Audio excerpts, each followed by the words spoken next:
Hello there everyone, my name is Megaluke. Welcome to another episode here of Tactic Tester on FM Scout.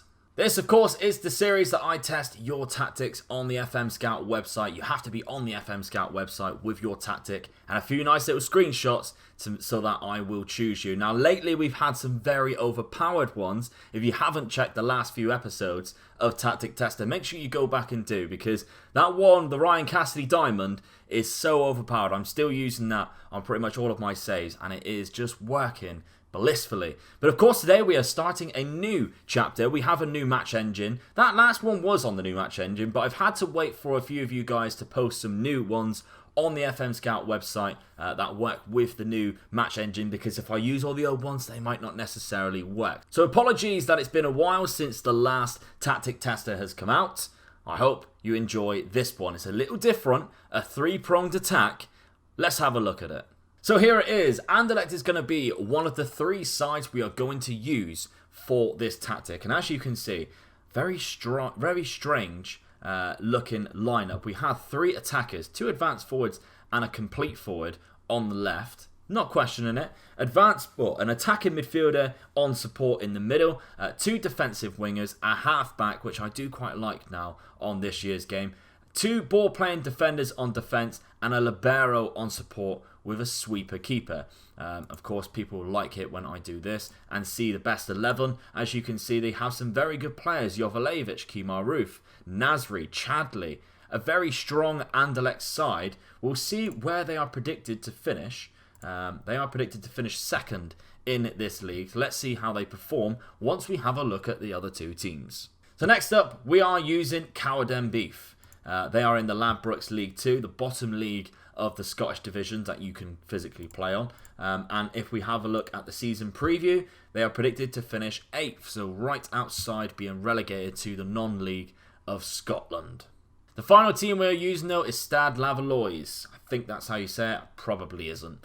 They are in the 3rd division of France, and as you can see by the prediction, they're predicted to finish 7th. So we have a team predicted to finish at the top, team predicted to finish sort of higher mid-table, and a team predicted to finish at the bottom. So we have three varying teams in league-wise. So let's see how they get on after one season using this tactic. Okay, we'll start with Anderlecht then, and straight off the bat, in the league form, they just missed out on where they were predicted to finish in 2nd place by 1 point. 5 points behind Genk at the top there, who really had a cracking season, to be fair. In the Belgian Cup, though, we are the winners of the Belgian Cup, so there is some sort of success this season with Anderlecht. If we have a look more into the Belgian League, you will see that, as we can see straight from here, we'll move that to league table so you can have a look more into that. That's weird. So Anderlecht actually finished top of this league, but then obviously the Belgian league swaps into sort of like a championship group, where Genk went on and won it after that championship group. So they get split up, and as you can see, Genk, who were originally finished in 3rd, after the 30 games that they played, 4 points behind Anderlecht, went on and actually won the whole thing. So fortunately for Anderlecht, they just couldn't hold out for the whole season. But as we can see here, Jovanovic scored the most goals. We have Nasri with the most assists. Player of the match again is Nasri. They did rather well. If we have a look at the team overview, Anderlecht scored the most goals in total, 88. They also had the highest average possession, so it'll be interesting to see whether other teams managed to keep up with that as well. Speaking of other teams, let's go over to Scotland and see how Cowden Beef have got on. As we can see here, didn't do very much in the cups, but they are the lower leagues, so not really expecting to do much there. They finished in 4th though, so considering they were predicted to finish in 8th place, a 4th place finish is nothing to be snuffed at. Not at all. And as we can see, I'll just load that back up there.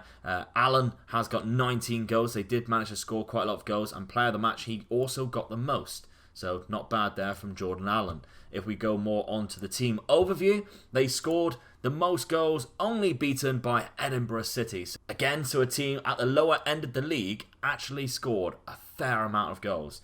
They also had the best average possession, once again, 52%.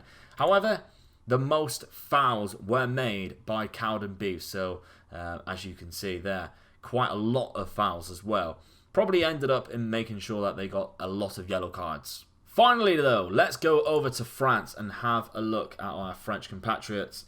If we go over to the competitions tab here, what a successful season it was for Stade Lavallois MFC, who obviously, remember, were predicted to finish in 7th place.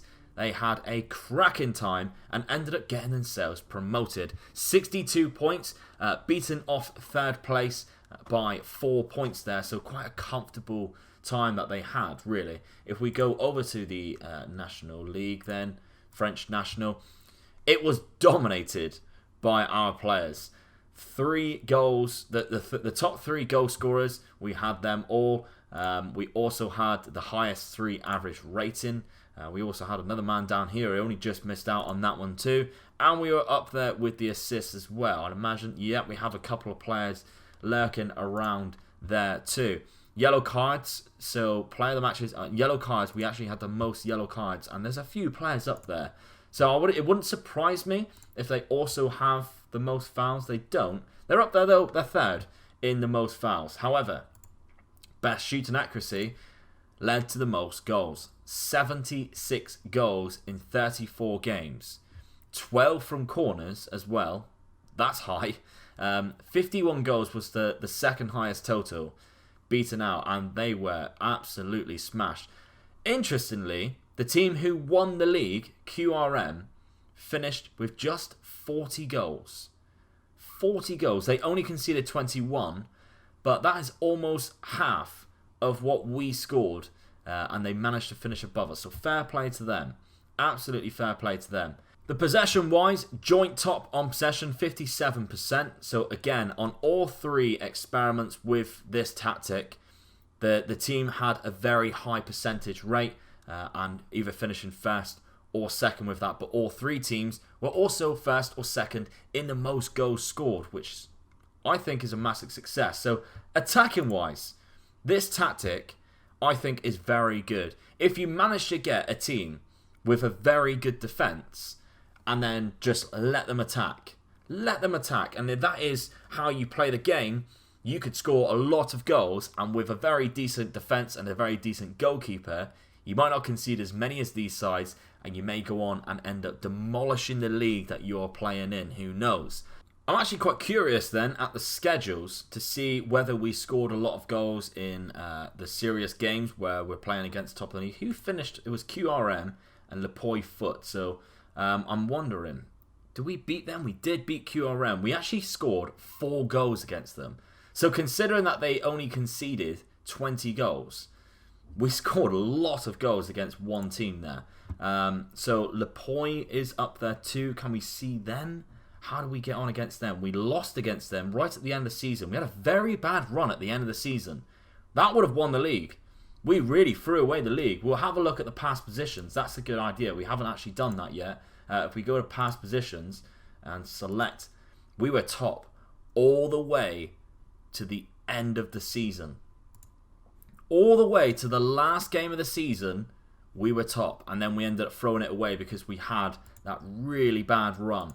So that's a shame. That is a huge shame. The last 5 games we didn't get a win in. That actually cost them the league for a team that was predicted to finish 7th place. That's not bad, really. Well, actually, we haven't actually had a look at the past league form on any of these teams yet. So we'll do that before we go and round up this episode. As we can see, Anderlecht roughly at the top there. Not too bad, really. And their schedule... So they played quite well. They had a bit of a blip here. No winning 5 again, which probably ended up costing them the league again. These 2 games here, the Genk game maybe not, but a few games down here where you would expect them to pick up a win and they haven't done, has ended up costing them the league. They won in the cup final 3-2 against a team that they drew against and lost against in the league. So they are very much capable of winning those games, and would have ended up winning the league if they did so. Finally then, Cowden Beef, we'll see how they got on in the past performance. Were they ever near the top? I doubt it. I do doubt it. Mid-table, really. They really secured 4th place quite early on. Dropped down to 6th, back up to 4th towards the end of the season. So I imagine they had a bit of a blip in the middle, which they seem to have done again.